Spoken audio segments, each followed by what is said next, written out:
Did you see the Johnsons bought another investment property? Really? How do they have the cash? Sherry said they used their IRA and it was really easy. You can use your IRA for real estate? Yep. They used Quest Trust Company to set up a self-directed IRA. They even use their own realtor. Wow. That's right. You can invest in real estate and more with your IRA without losing any of the tax benefits. It's called a self-directed IRA, and at Quest Trust Company, we're helping people nationwide set them up every day. It's not complicated either. Our certified IRA professionals help you move your existing IRA to a self-directed account.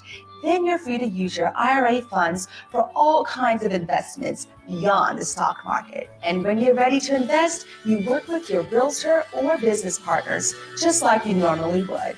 The only difference is your investments in a self-directed IRA have huge tax savings. To find out how you can include investments outside of the stock market, such as real estate, in your IRA, call or visit Quest Trust Company today.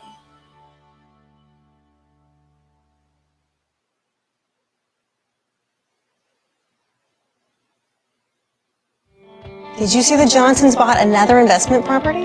Really? How do they have the cash? Sherry said they used their IRA and it was really easy.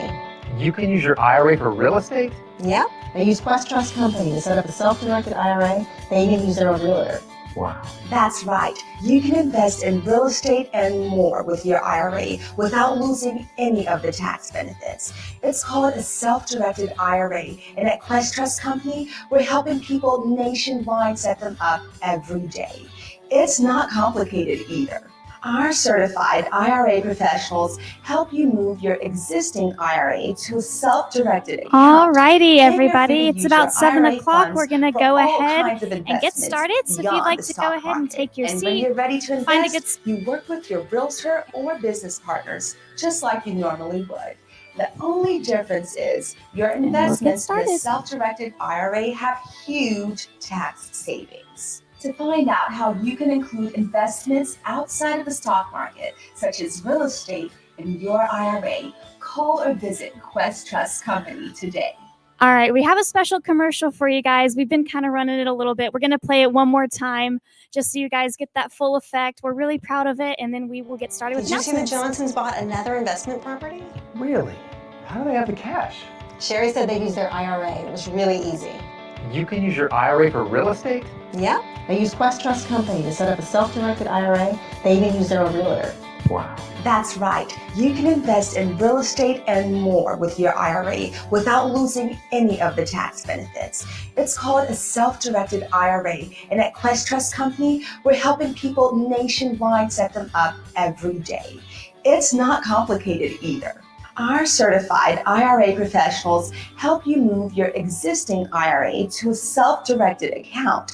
Then you're free to use your IRA funds for all kinds of investments beyond the stock market. And when you're ready to invest, you work with your realtor or business partners, just like you normally would. The only difference is your investments in a self-directed IRA have huge tax savings. To find out how you can include investments outside of the stock market, such as real estate, in your IRA, call or visit Quest Trust Company today.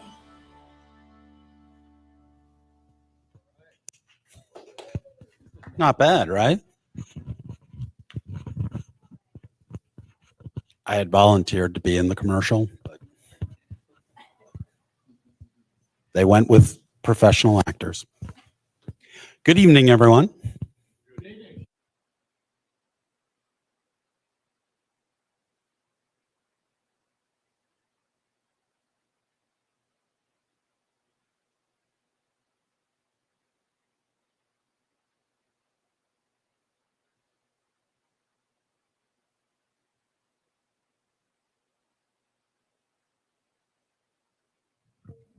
Okay, there we go.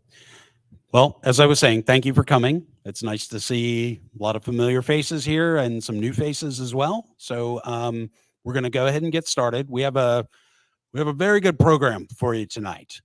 We have Steve Vigil from Wealth Club.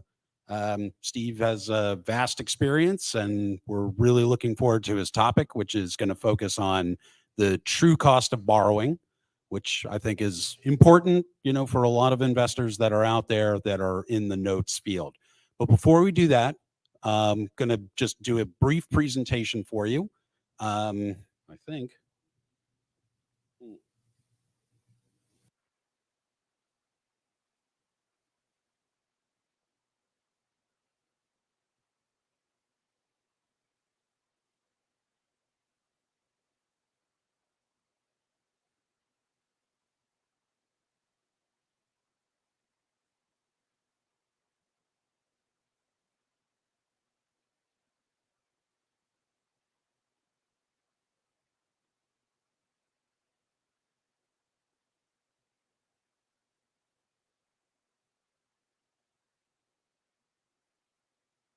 I think he's setting me up. Anyway, a little more about.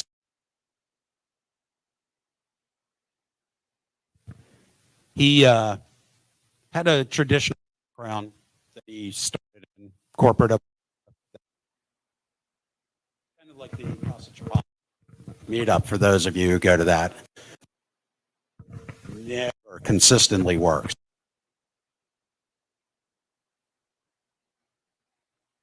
Steve, he started in the corporate world and I think became over time a little, maybe you would say, not outright unhappy, but just future.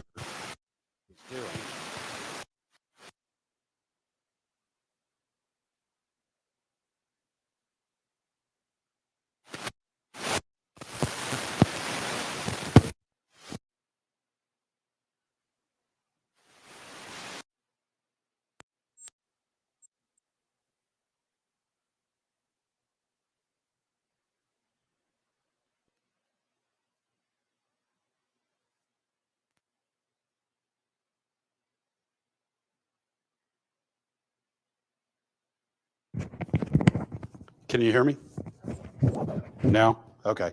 Do I have to keep bending down? This is okay? Yeah. Okay, cool. All right. Anyway, as I was saying, with Steve, started in the corporate world, again, found that, working for a company maybe wasn't really to his liking. So began to branch out, investing since about 2000, is it? 2002. Started with rentals. Again, good way to begin, but not ultimately what he wanted to do in terms of being a landlord. Got into multifamily and ultimately found himself in lending. He took over the Wealth Club. Wealth Club is, I'd say, one of the better known investment groups that are out there that do a lot of work with us here at Quest. And, like I said, he's got quite the credibility. So we're looking forward to having him. And in the meantime, Mitch, are you doing? Okay, thanks.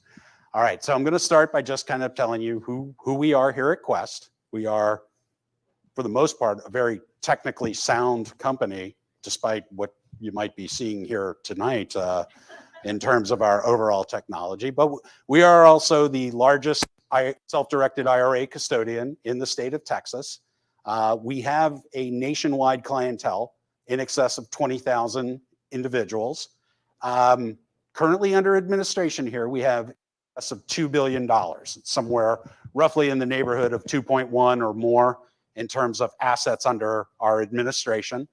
And we have over 100 employees here that work for Quest, many of whom have additional accreditation in that they are certified IRA specialists.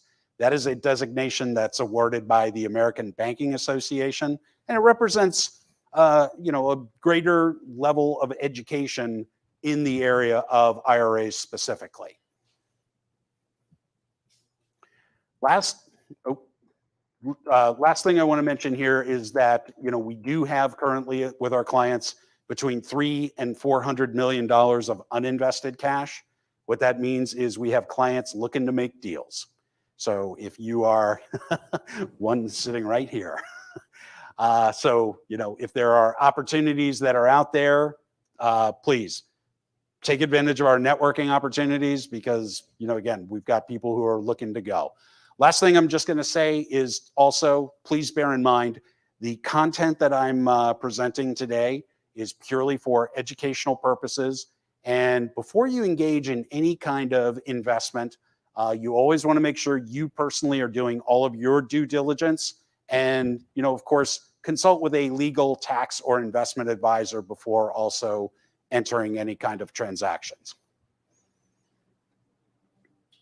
Okay, so a self-directed IRA is frankly no different than an IRA you would find anywhere else. I would argue in a manner of speaking that every IRA is self-directed because really when you set it up, you get to choose what you're investing in. The distinction comes from the fact that with a self-directed IRA, you personally are choosing the asset. Quest, we don't sell investments. We just administer the IRAs. We get it funded for you. You get to pick what you're investing in. So that's really the virtue of what you are doing here. Now, the diversification feature, that's something you get really across the board with many IRAs, depending on how you invest. But the additional diversification that you get with a self-directed IRA is, again, that it's a private asset of your own selection. So it is something that doesn't really correlate to the stock market. You have that advantage of something that truly diversifies you away from traditional investments. Tax savings, you have a number of different accounts that you can choose from, all of which have tax advantages to them. Some which may be tax deductible, some which are always tax deferred. Some of them provide tax-free income for various related purposes, including your overall retirement. And again, the one real virtue of the self-directed IRA, because you're selecting the asset, you're the one who's done the due diligence and your homework, it's something that It's something that maybe you're leveraging your own experience to invest in. But again, it's something you've done the research on and you've selected for your own investment purposes, your goals, your risk tolerance. So it really does kind of give you that ultimate benefit.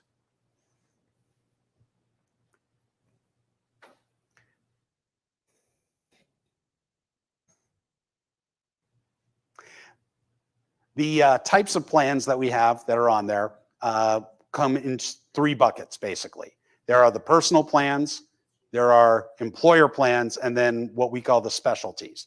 So the personal IRAs are the traditional, which may again be a deductible IRA, and then the Roth IRA, which is always an after-tax contribution, but you're putting in, but it has special advantages that include tax-free income when you reach certain thresholds. So it has that real nice long-term advantage and that tax-favored treatment. Now, just also with the traditional, that is also what is commonly known as a rollover IRA. So if you're taking any funds from a employer plan and it was all pre-tax, that's how you maintain the tax-deferred status when you take that out.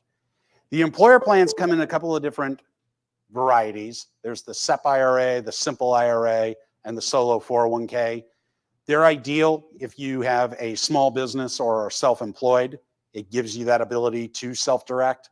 So definitely reach out to myself or one of our IRA specialists if you're interested. That's something we can walk you through and maybe help figure out which one's right for you. Then the specialty plans, these I really like because these will let you put your money in, grow it tax deferred, and if it comes out for qualified expenses related to their purposes, the distributions are tax-free. So the health savings account, it's things you would expect. It's going to be things like a doctor's visit, an eye appointment, or an eye exam, or something to that effect. And of course, it's going to cover things like eyeglasses. But if you really kind of dig into the language there are a lot of things you might not think of that are going to be covered and qualified health expenses that you can take tax-free distributions for. The Coverdale is similar, but it does allow for what they call qualified education expenses. The nice thing about the Coverdale too is that it's not just college. It can be anything kindergarten to college. So that means that, you know, if you have kids who need school uniforms or something to that effect, you're allowed to use the Coverdale for that. So again, a very broad definition of what these plans are allowed to cover. Now, in terms of the investment options that you have, they're wide and varied. So our niche here at Quest is in the real estate field. And it's funny, you know, when I'm talking to prospective clients, one of my first questions is always, what are you looking to invest in? And I often just get the answer, real estate. And so it begs for clarification. What do you mean by real estate? You know, is that going to be a rental property? Is it going to be a syndication? Is it lending? So, and again, the answer is usually one of those three. You know, so it takes various forms. So real estate, I mean, it could be anything from a flip to rental to an Airbnb, you know, any of those kinds of things. But it also incorporates foreclosures, tax liens, wholesaling. On the entity side, that's where, again, there's a lot of variation in terms of what you can do. You can do it through an LLC or a trust or a limited partnership. Typically, that's where we find a lot of the syndication deals would be under. And then the private lending, the promissory notes can be secured, unsecured. It can really, you know, again, basically be what you want it to be because you get to act as the bank. You're the one negotiating the terms. And again, it's secured, unsecured. It doesn't have to be secured by real estate. It can be whatever you want. And believe me, I've heard of some very unusual things. I've heard that somebody collateralized with a car one time. That's not that uncommon, maybe. Less common, though, was a veterinary clinic, dental equipment, but my all-time favorite, and again, in Texas, this shouldn't surprise any of us, ammunition.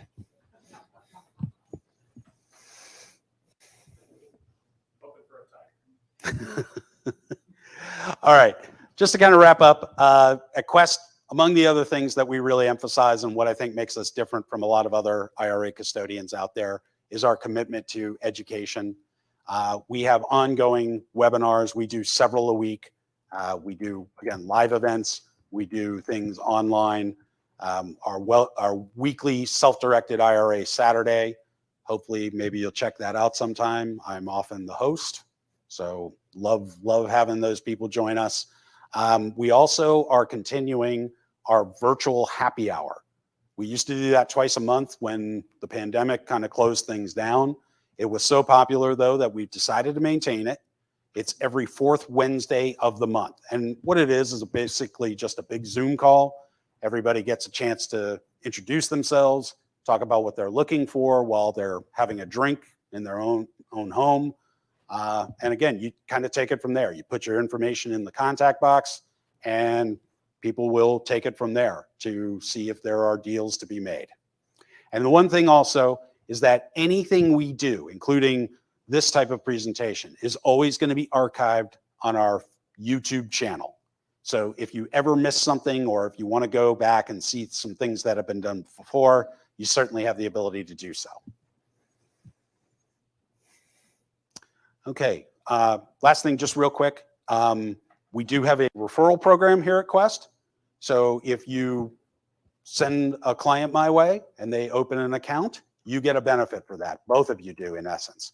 The client will get $25 off their account opening fee, and you will get a $25 credit to your IRA as well. Oh, are we ready? Good. All right. Last thing, we are doing a promotion now up until the tax filing deadline of the 18th, which is where the deadline falls this year. We are waiving the account opening fee altogether. So just use the code taxfree22 on any new account application that you're submitting, or again, contact me. I'll make sure that the code is applied and you will get that account opening fee waived. Last thing I want to talk about is Quest Expo. It's coming up. It's going live again. It's going to be in September. It's being held at the Westin at the Galleria in Houston. It's going to be 3 days of a lot of education, networking, vendors that'll be there. And I think perhaps one of the best byproducts of the Expo is the vendors and the networking that you do.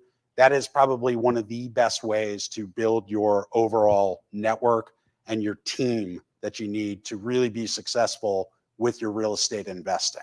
So I hope you'll go online. It's questexpo.com.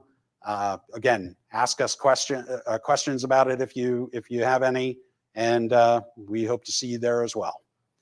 Last thing, just use that QR code if you want to set up an appointment. You can also get us by phone, chat in our off our website, and of course, you can just shoot us an email, iraspecialists@questtrust.com. All right.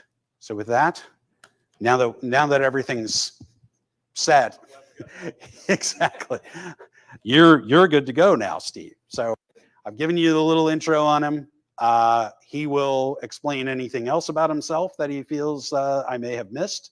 But I'm going to turn it over to Steve Vigil. Get my volume turned up here. I'll use this one. Okay.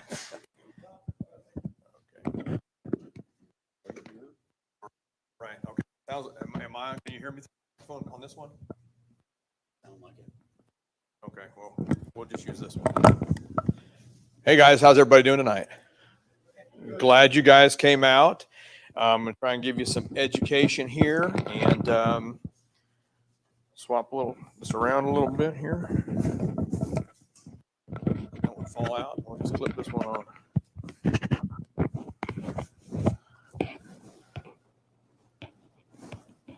There you go. All right.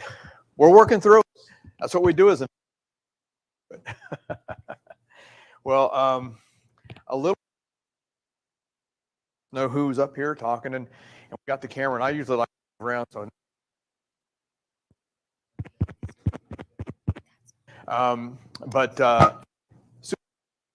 real estate full-time since 2012. Started out in 2002 rental properties, working in corporate America, buying no idea what I was doing.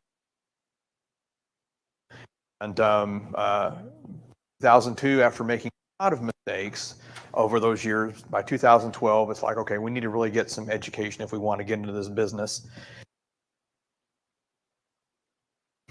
To date, you know, we have rehabbed hundreds and hundreds of homes, built a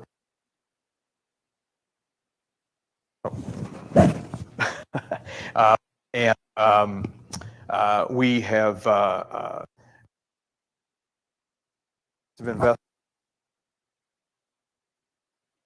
on it.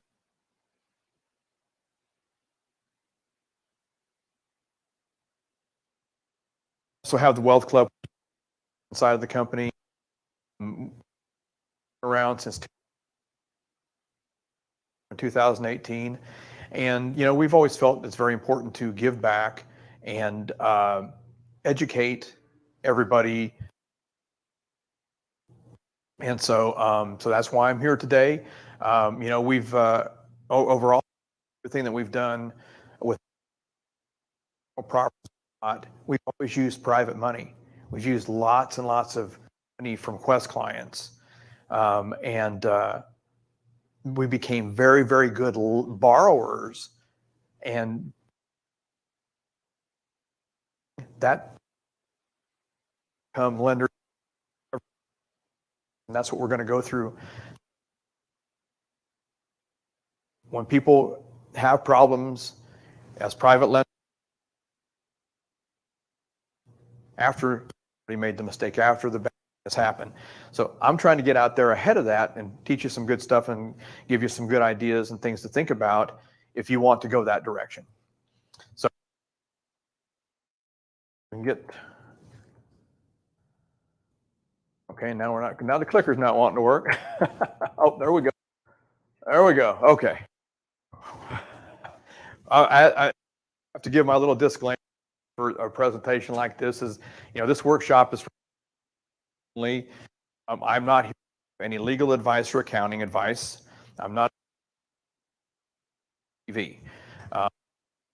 Any legal accounting advice, please consult with your CPAs, your accountants, like that.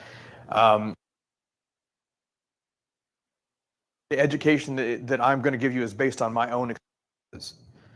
And like you already earlier, before you get any kind of investing, it is do your due diligence.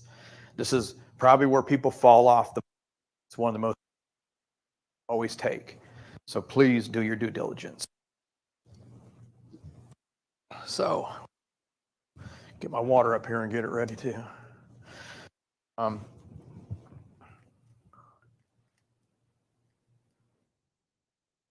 Okay, we can click me over to the next slide. I click it and then they click it too. So the game is changing as we speak right now. And, you know, one of the things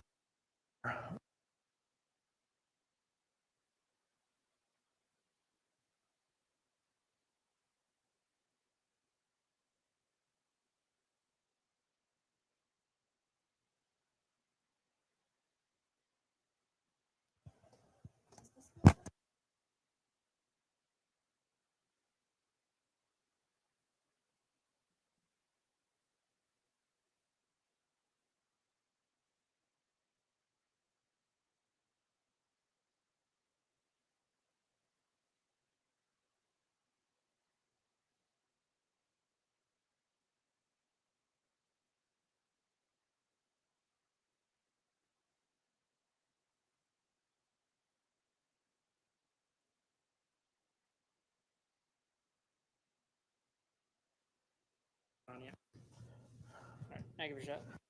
is that better? For now. Okay. For the moment.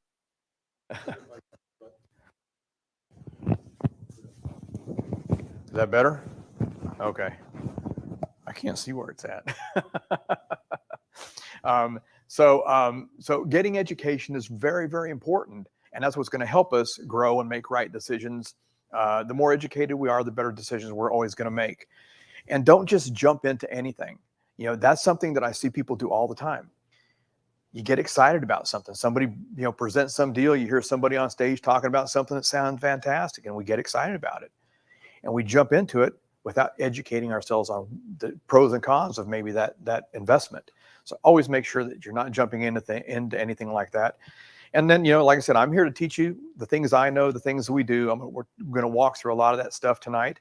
And hopefully you guys can walk away with some good ideas, and we can help.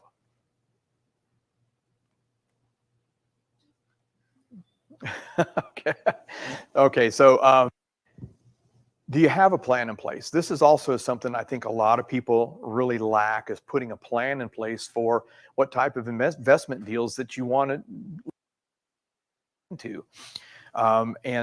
And I say that because in all the early years, I was terrible at this. I was not good at putting a plan together. As a matter of fact, I never put a plan together.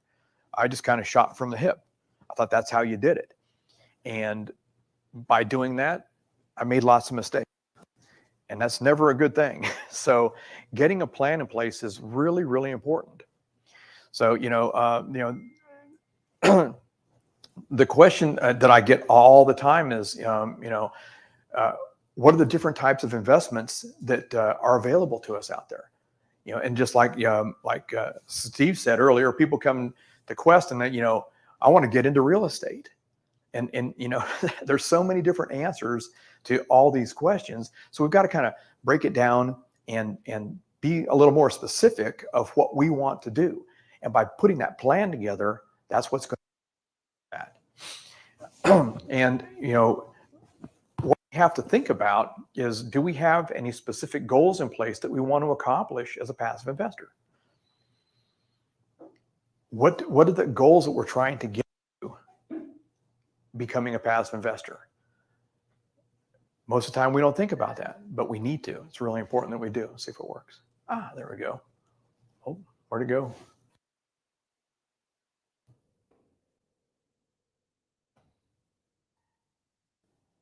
Which slide it jumped to? So if you want to be a passive investor, then jumped way down the line here.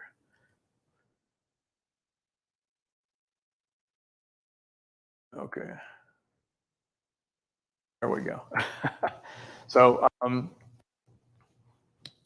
finding investment strategies that work for us, there are lots of factors that we need to think about in that little sentence all by itself. And one of the things that I've always found very important is, what are our short-term investment goals versus our long-term investment goals? And there's going to be lots and lots of different answers to that question for lots of different reasons. And it's going to be a different answer to that question for everybody in here. Where are we in life? How old are we? That's probably the biggest thing, is our short-term goals versus our long-term investment goals are going to be much different depending on age. You know, if I'm young, I've got a lot of time, if I make a mistake, to make that up. But as you get to be my age, why do I not have that much time? So defining what your long-term goals are versus your short-term investment goals is really, really important to do. And that's, putting that plan together is going to help you accomplish that. And then one of the things that we really need to think about is, what is our risk tolerance? Something that's going to be different for everybody else. And that's going to be lots of factors involved in that. Age is generally the biggest factor. You know, when I was willing to take a lot more risk than I am now, because I'm a whole lot older. And of course, as we get older, we get a little bit wiser as well. And that, you know, generally helps us with some of those decisions too. So thinking about our risk tolerance is very, very important. So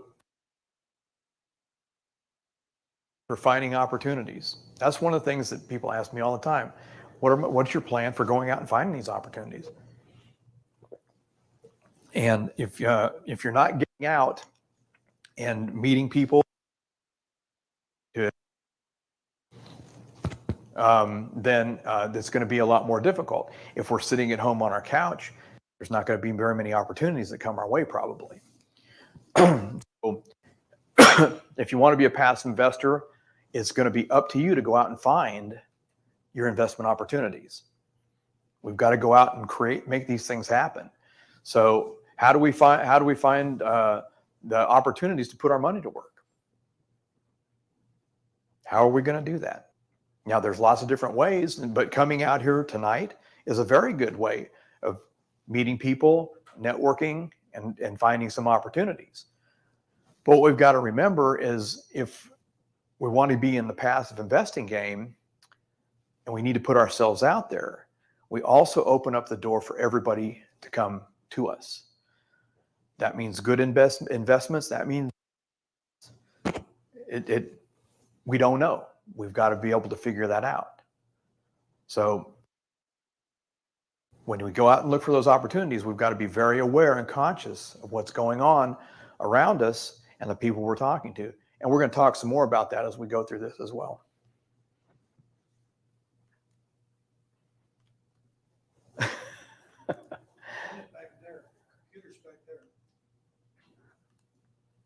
It's still not turning. Flip me one. There you go. Okay, talking to potential borrowers. Now, this is some things that we have always done when we were borrowers. You know, we were, like I said, we have, you know, always used private money to fund our deals. And so by doing it, we've come up with lots of different strategies and things and methods that we used when we were talking to potential lenders that we wanted to work with. And, you know, one thing that was always very important to me from the very beginning was, I was never one that wanted to go out and ask people for money. I just thought that I could approach it much differently than that. And in the beginning, what I did is I got up and put myself out in front of everybody with what we did. So when we first started in this business, we were just wholesalers. And I was doing a lot of wholesale deals.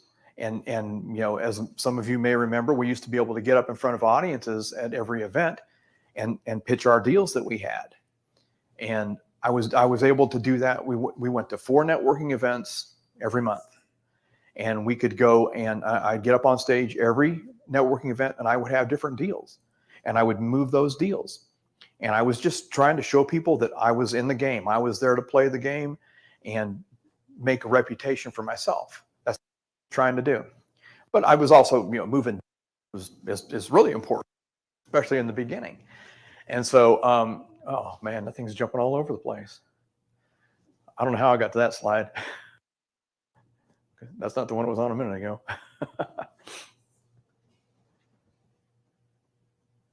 I don't know. There we go. Talking to potential, that's where we're at. And so, it was about me getting and building my reputation, attracting people to who I was. And so when we meet, or it's when I met a potential lender, but it was very important to find out if I like the person, who is that person? And I think if we're going to be in the private lending game and passive investing, it's very important that we build relationships. This business is about relationships. And so one of the things that we would do is, and we still do to this day, if we're on the borrowing side, because we still do a lot of deals, we still borrow a lot of money. And we have a large pool of lenders that we work with, but we're always looking for new people. So we sit down, we have a meeting, and we sit down and just get to know each other and find out if our personalities align. And this could be whether it's somebody brand new that you meet. And I think it's even more important for if it's someone that you know, if it's a relative, if it's a coworker, because just because we're good at being relatives or being friends or being coworkers doesn't mean that we're going to be good doing business together. And so we set all that up long before we were talking about opportunities. And we will actually meet with a new borrower or lender, depending on which side of the table we're on. We'll have probably 3 meetings before we're ever talking about opportunities. And it's just getting to know expectations, getting to know each other. It's really important that we do that. And if we're great friends, but we know we won't work well together, then let's keep it as friends. Everybody that I've ever met with don't work with. Matter of fact, there's a lot of people we chose not to do business together because we wanted to keep the relationship how it was.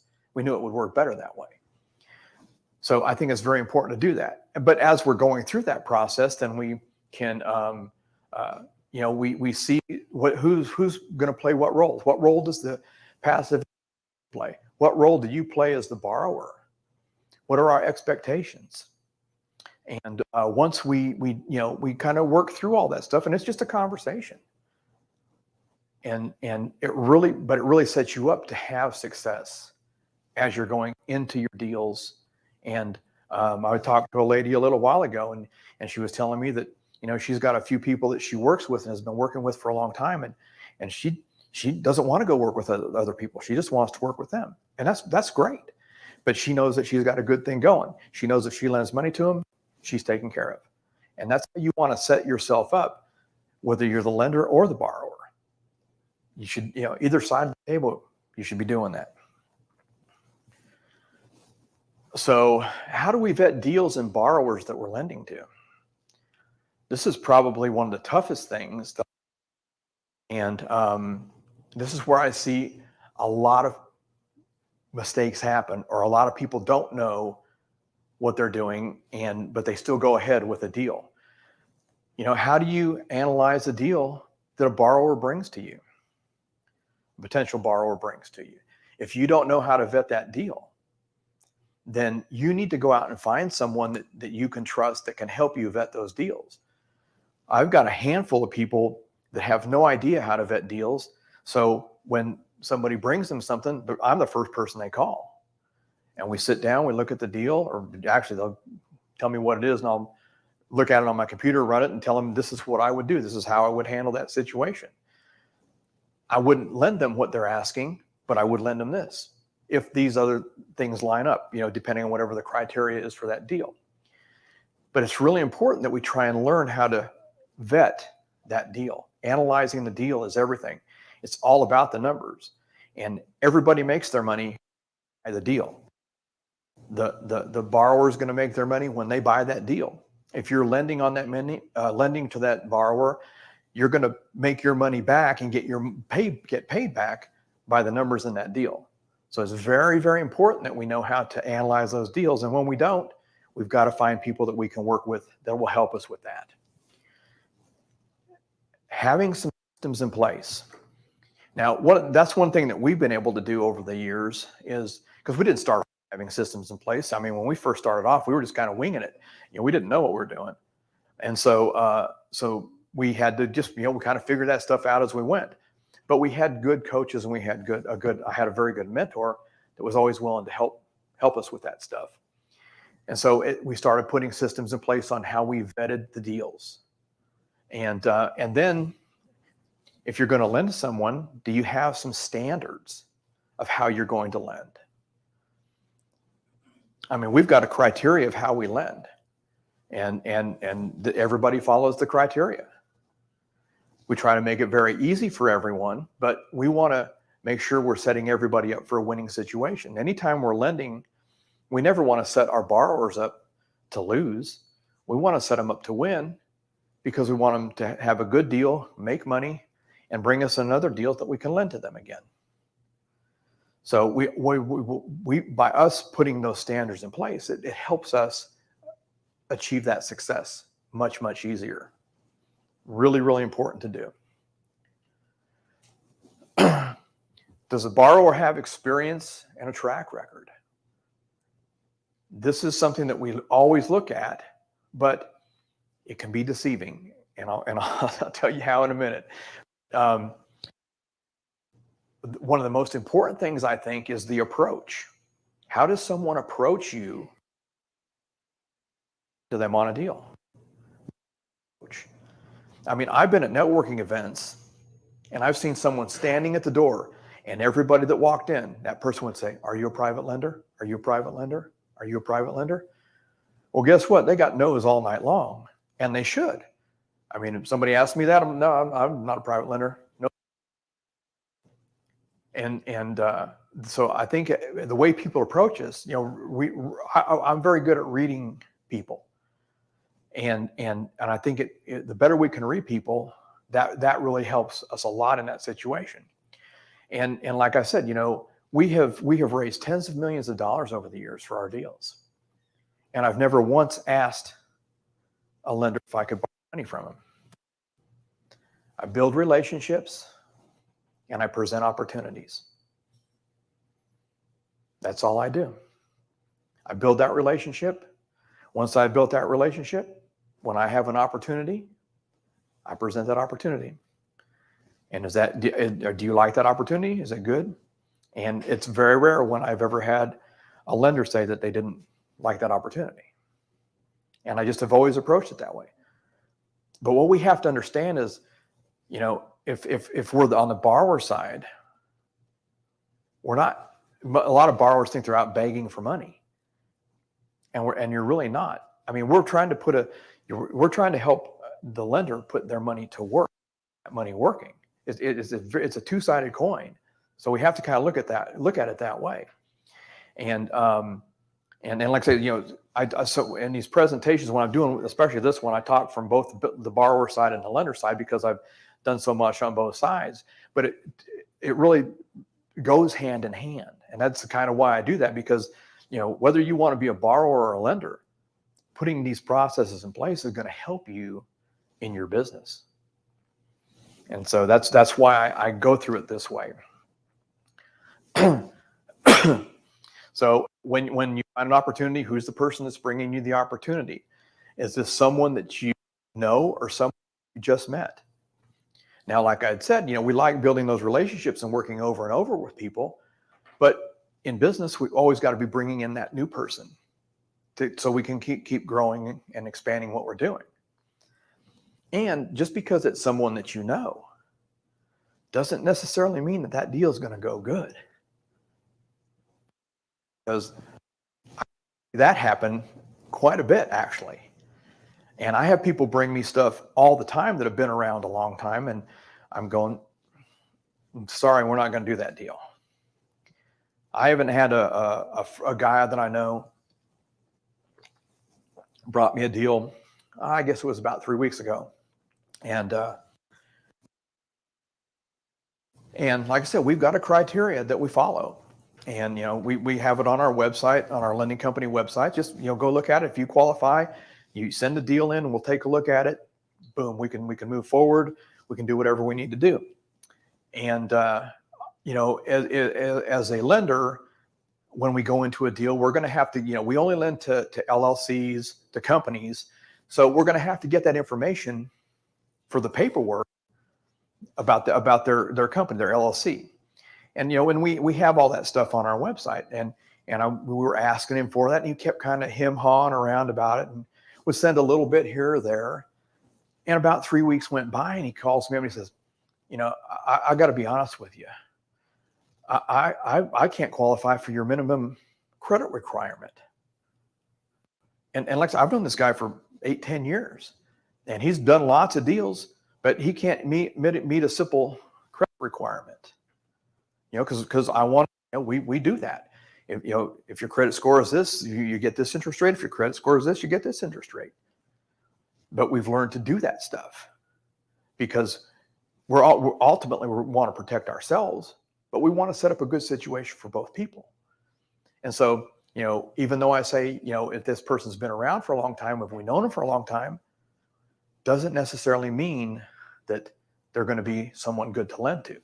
So by having some standards in place, you can figure that out really pretty easy. And like I said, since I knew him a long time, he was just kind of embarrassed, and that's why he was, not moving forward. But when he finally called me, he said, I've known you a long time, and I just got to be honest with you. And I said, well, hey, I appreciate it. Work on that credit, get that credit up, and then come back and we'll do some business together. Because I know he's a good borrower, but we have our standards, and we've got to stay within what we're doing. And then, it goes back to, how has the borrower, how long have they been in business and how many deals have they done? That's also important to look at, but sometimes that can be deceiving, but it is something to take a good look at when we're doing this. Okay. Does the borrower have systems in place for their lenders? And this is something that we do to this day. And we didn't start off doing this, but over time we kind of got into doing this more and more. But decided to move forward on a deal. If we're the borrower,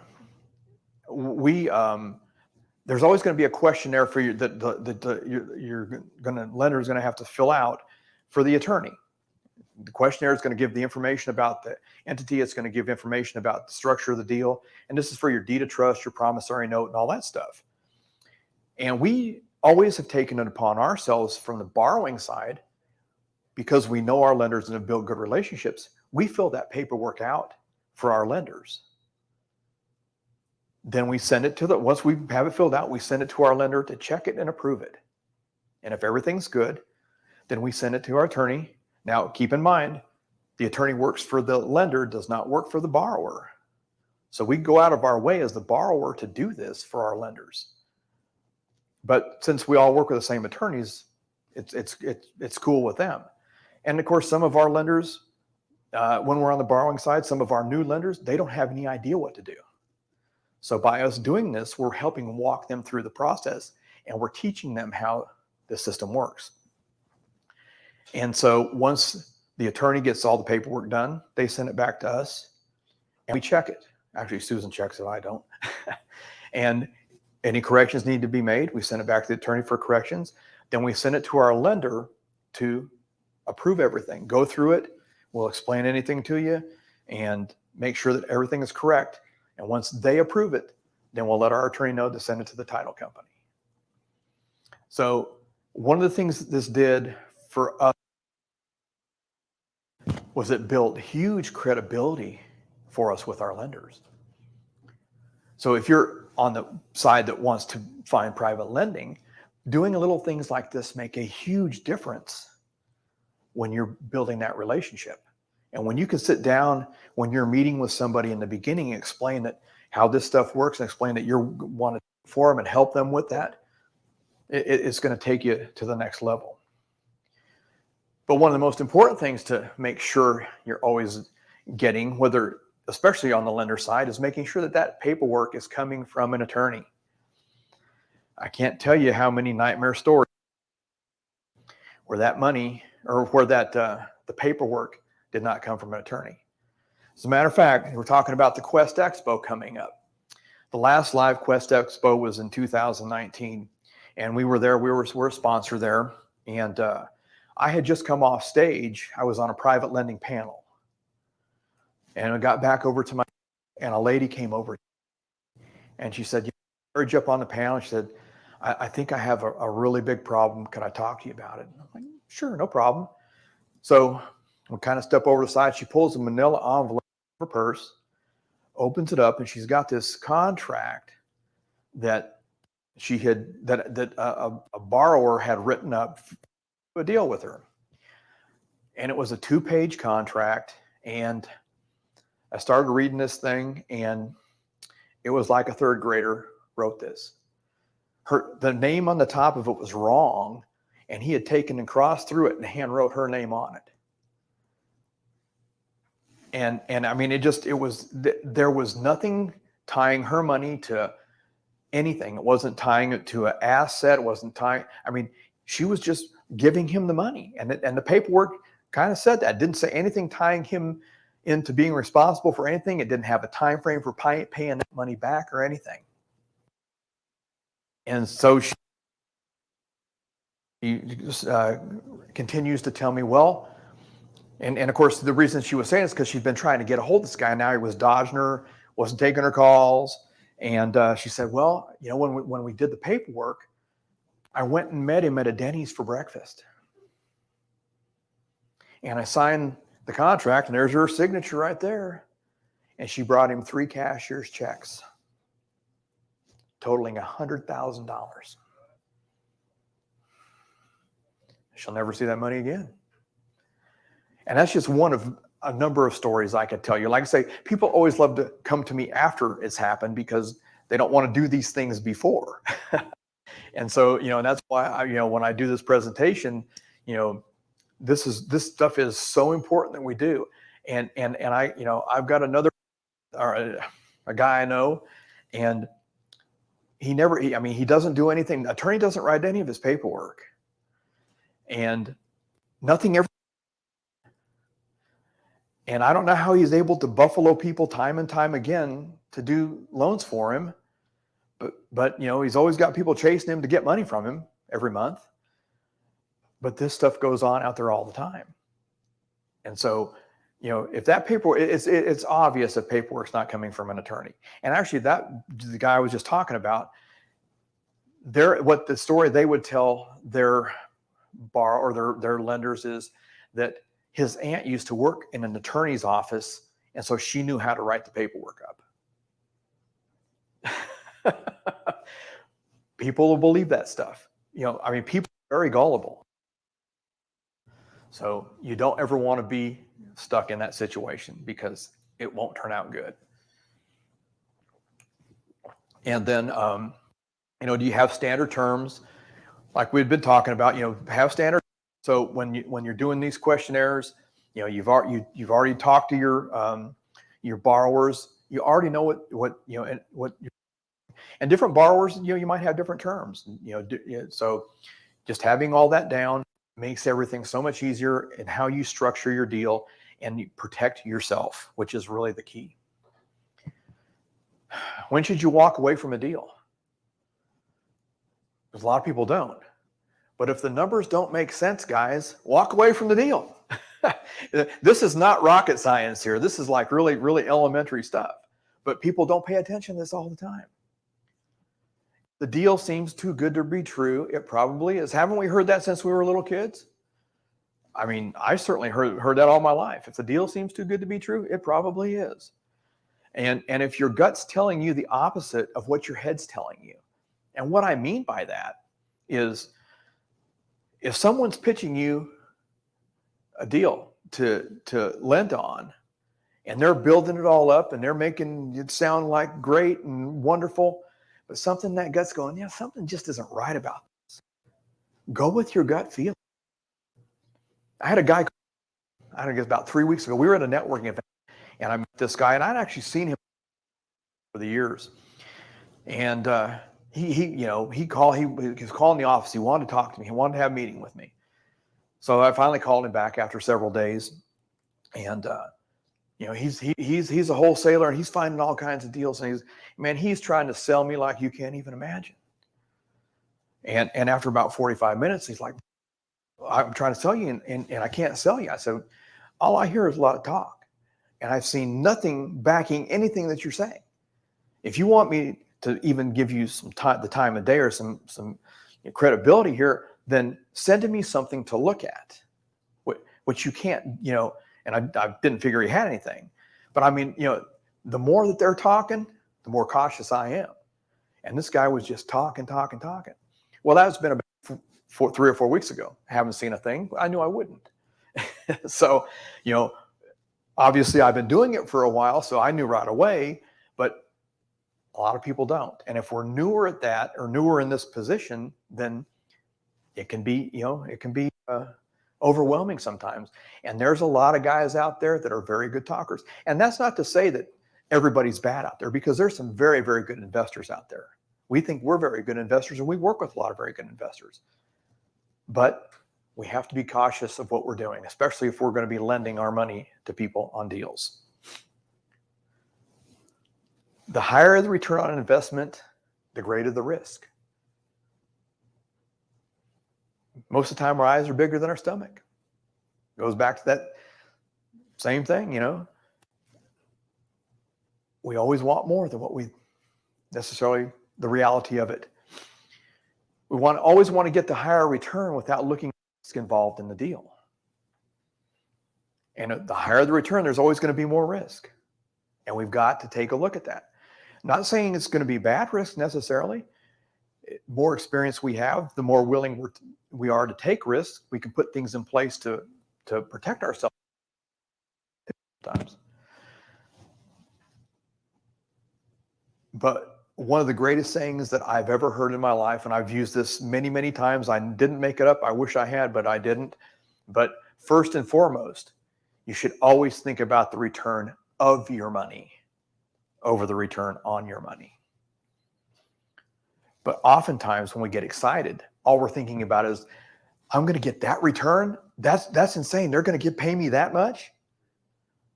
You better be concerned about getting your money back. That's the real concern. And if you're lucky and it's a good deal, then maybe there might be that great return. It does happen. But if we're not doing our due diligence, we could be on the bad side of that. But I'm going to say it again. First and foremost, you should always think about the return of your money over the return on your money. And there's so much truth in that. So how many deals do we invest our money in a 12-month period of time? Now, if we want to be passive investors and private lenders, this is something we really need to think about, especially in this market that we're in. Deals are much harder to find out there. It's a lot tougher game out there as a lender. It's very hard to keep your money working all the time. It's very common to if you're going to be a private lender, it's very common to only put your money to work once or twice a year. And if you don't know how to go out and find those deals and find those people to potentially do that with, it can be very hard. And the majority of passive investors don't have a clue how to do that. They're not good at networking. They're not good at going out and meeting people and getting to know people. And that's what it takes to do this. And so if we only get one deal done in a 12-month period of time, and boy, we got that 12% interest on that deal, man, that was great. But that deal, you loaned on it, they did the rehab, they sold that property, and 3 months you got your money back. And now the next 9 months go by and you can't find another deal. I still see people get all excited about, I got that 12-month interest, 12% interest while my money was working. But your money only worked 3 months. So how much did you really make over that 12-month period of time? About 3%. You didn't make 12%. You did on one deal. You didn't over the longevity. But people have a hard time with that concept. So, and I talk to people all the time now Well, a good example, and the statistic was up here on the board earlier when Quest was talking. There's about $400 million just sitting at Quest right now doing nothing.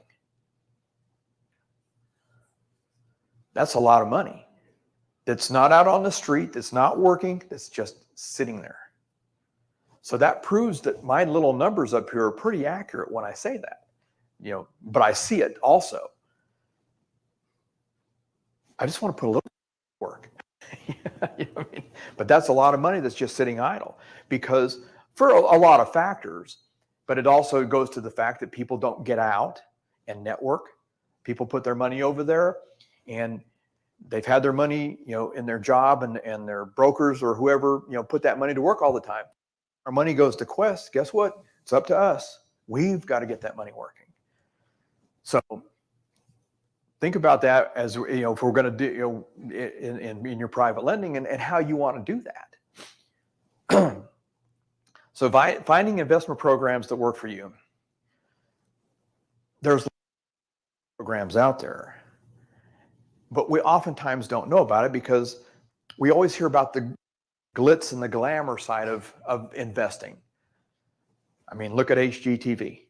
What more do I need to say? That's all the glitz and glamour. No reality there, but lots of glitz and glamour. But that's what people like. That's what people think about. So when we're thinking about investment programs, where are we in life? Because depending on where we are in life, different programs are going to work differently for us. We talked about how much risk you want in an investment. There could be a lot of variables for that for every individual person in here, and it's going to be different for everybody. My risk tolerance is going to be different than other people's because of maybe my experience from all the deals I've done, but maybe I'm more cautious of different things because of my age. Maybe my risk tolerance isn't as much on other types of deals.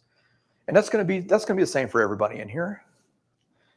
But really what I have found and learned more than anything is finding investment deals that we can get into that have a steady return on our money, work longer periods of time. It's the tortoise and the hare. Yes, sir.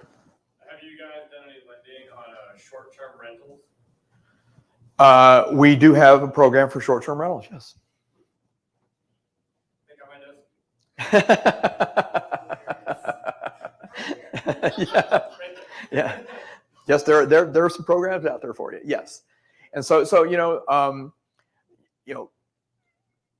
steady returns are really, really important. And we've got to be conscious of that because, like I said, everybody gets all excited about, man, I can make that 12%. It's only going to work for a month or two, but I can make that. And over the longevity of your investing careers, is that really the smartest way to go about it? Why does the tortoise always beat the hare? Because the tortoise is always working consistently, never stopping. And it's very true. Now, long time to figure that out, like a lot of us, but I finally figured it out. And so, so as we invest in things we do, we think of things a lot differently and do things a lot differently. Short-term investments, I think, as all of us know, fix and flip deals, fix and flip opportunities. In these cases, you're going to get paid for interest rate, but this is going to last a lot shorter period of time. And, it's obviously a higher risk investment in most cases, not every case, but in most cases, it's going to be a higher risk investment. And once that deal is finished, then guess what? We got to go find another one. And if we don't have the avenues to go do that, then that money sits, doesn't do anything. But then we have our long-term investment opportunities. Rental properties are long-term investment rental properties. And I know a lot of people that do that. We do it a little different because we actually use private money for a lot of our rental properties. And that's out there because it works very well for our private lenders doing that. Mortgage notes. Mortgage notes can be a very good longer term investment product. a longer term investment that we can do that can be very profitable. Now, when it comes to mortgage notes, there's a million different things you can do with mortgage notes, and it can get very complicated. And I am no expert on that. We have a specific mortgage note program that we do. I know about that. I don't claim to know about all those other things that I get all confused about when they're explaining it to me. Funds that are backed by mortgage notes and real estate. We're in the process of creating a fund right now because our mortgage note program has done so well. Taking it into a fund will help it even grow even more. But we didn't figure that out overnight. But these are going to be lending opportunities that generally pay a lower interest rate. However, they're working steady on a long period of time, which is really, really important. And in most cases, this is going to be a much more consistent return on our money. And I know I've got some very savvy investors in here that I think would agree with that. So just an overview of what we've talked about tonight. Have a plan in place. I think having a plan is very, very important. Determining our risk tolerance. Finding opportunity and investments that are within our plan. This is something that I see happen all the time. We make a plan and then we go do something else. We make a plan over here and then let's go do this over here. We won't follow our plan. I see that happen all the time. It drives me nuts. But if we make a plan, follow our plan, commit to our plan and follow it. And then I think I've really hit it on the head a bunch of times on how important it is to vet all potential deals. Do your due diligence. Vet. And if you don't know how to vet, there's people out there that can help you. There's people out there that are more than happy to help you in vetting those deals. So guys, that's what I've got for you tonight. Here's the little contact information for me. I do have my free ebook. If you click on the QR code, I think you put your name, phone number, email address or something in there and it shoots it right to your email address. I do have a couple hard copies over here. If anybody would like one, more than welcome. And guys, I want to thank you so much and hope you got something out of this. Awesome. Thank you so much, Steve, for that presentation. I You're know very welcome. I learned a lot, even though there was quite a few technical difficulties. We will get those sorted out next time. All right, everyone. Well, we haven't done this in a while, but we want to bring this back. If you've been to our $1 trillion mixers in the past, you would know that we do our networking and deal pitching, service pitching at the end of every presentation. So if you guys do have something that you would like to come up to the front of the stage, if you have a service, if you have a deal, maybe something that could help somebody else out, we will give you the mic. We do ask that you keep it to about 1 minute, 45 seconds, but the floor is yours if you would like it. So feel free, if you want, to come up and take the mic from me. You knew I was going to, didn't you? It's all for you. Hi, I'm Bill Kreider, and I want to mention that right here on the first Thursday of each month, right in this room at 6 o'clock, is the Austin Private Lender and Borrower Meetup.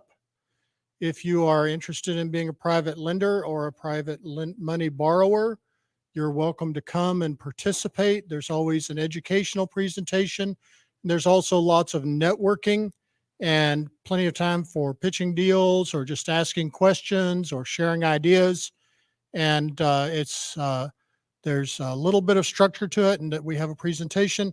There's also a lot of time for unstructured meeting and conversation. And we would welcome you to be here and also invite your friends. Once again, first Thursday of each month. Also on the third Thursday of each month is the W-2 the W-2 investors meetup, which basically that meetup is about investing in real estate while you keep your day job. And I personally think the best vehicle to do that is to keep your day job so you can build up your IRA and your 401k, have self-directed IRAs and 401ks, and invest in rental real estate. That's the way I did it for 40 years. I kept my day job, built up a real nice portfolio. But the W-2 to Financial Freedom meetup is the third Thursday of each month right here.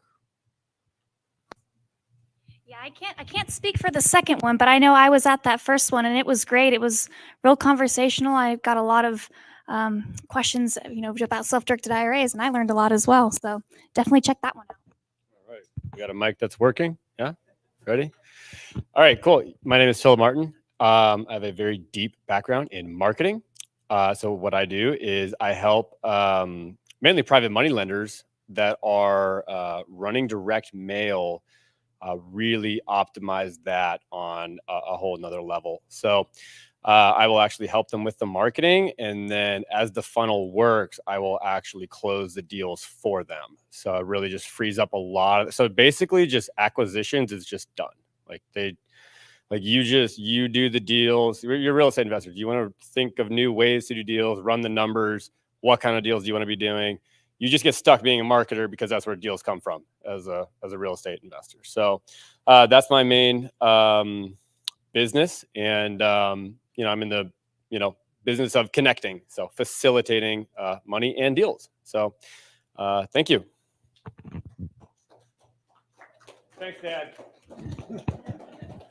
Hi, my name is Rick Stein. I'm from New Jersey, which you may have been able to tell by you will be able to tell by my accent. Been here 2.5 years, and the words y'all have not passed my lips, nor will they. Well, I guess it just did, but I was being sarcastic. Anyway, I'm still I'm a licensed broker in New Jersey, a licensed broker in Texas. I'm an REO agent, means I represent a lot of banks. Sell a lot of foreclosures. I sold 4 in New Jersey in March. They're closing now. But I'm also an investor. And I'm still very active in Jersey because I have a team in Jersey, and my partner is in Jersey, who happens to be a general contractor, which helps, right? Because he does our deals at cost. Anyway, the price point up in Jersey is a lot less than it is here, which is why I haven't bought here yet, because I'm not going to pay stupid money for and then be at a loss. But I'm looking for more. We have 2 deals now going in Jersey. I'm buying a medical office, or we are buying a medical office. If you know what cap rates are, we're buying it at a 13% cap, which is unheard of today. We're buying it for $235. Cash flow is ridiculous. And if I did it at an 8% cap, it would be worth $350. We're buying it at a 13% cap. But we're looking for money. And for self-directed IRA money, whatever, if you're more interested, I'll hang around. We could talk and give me my card, give me your card. I'll send you information. I'm always, as like any investor, I'm always looking for money. Thank you.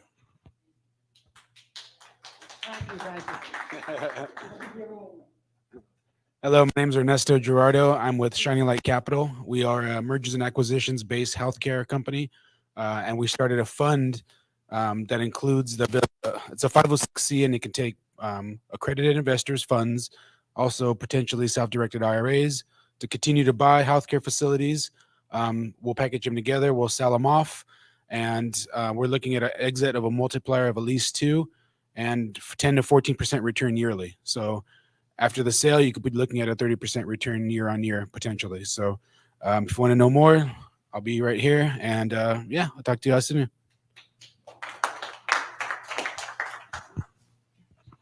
Hi, it's so good to meet everybody. How's everybody doing tonight? All right, my name is Brian Lara. I am a local fine art film photographer here in Austin, Texas. And my deal is that I am always looking for new stories to photograph, conceptualize them in some way, and take them down on rolls of film. But that is my art side of things. I would love to conceptualize any story that any of you may have. But on the business side of things, I also do freelance photography and videography work. I will have my business cards up here for anybody that wants to get them on their own, but you're also free to approach me, as I feel like I'm a very friendly person and I love talking to people. So I'd love to stick and chat with some of you. And part of my small business as well is I have a small pitch to some of the private lenders here, especially if you're a beginner lender looking to get a small foot into the door. I feel like I have something perfect for you. So feel free to find me, and I'd love to photograph for you sometime. Thank you. Hello, my name is Jeff Williams. I'm with Streamline Funding. We're a 20-year-old Austin-based lender. We work all over Texas and in 29 other states. We're becoming a construction lender. is where most of our business has been lately, on spec houses. We also we also are interested in doing development. If you're looking to develop land or neighborhoods, things like that, something we'd very much like to talk about. So thank you. All right, going once, going twice. All righty. Well, thank you so much for coming. We will have the doors open till about 8:30, 8:35, so feel free to stick around and network. We do have an early morning tomorrow, so we will be closing the doors right around that time. But also, if you want to get your Expo ticket, I will actually have a coupon code for you. It will give you $30 off if you want to get your Expo ticket tonight. So if that's something that you would like to do, please come and see me in the back and I'll get you signed up in like 2 minutes. And with that, thank you all for coming. We'll see you next month.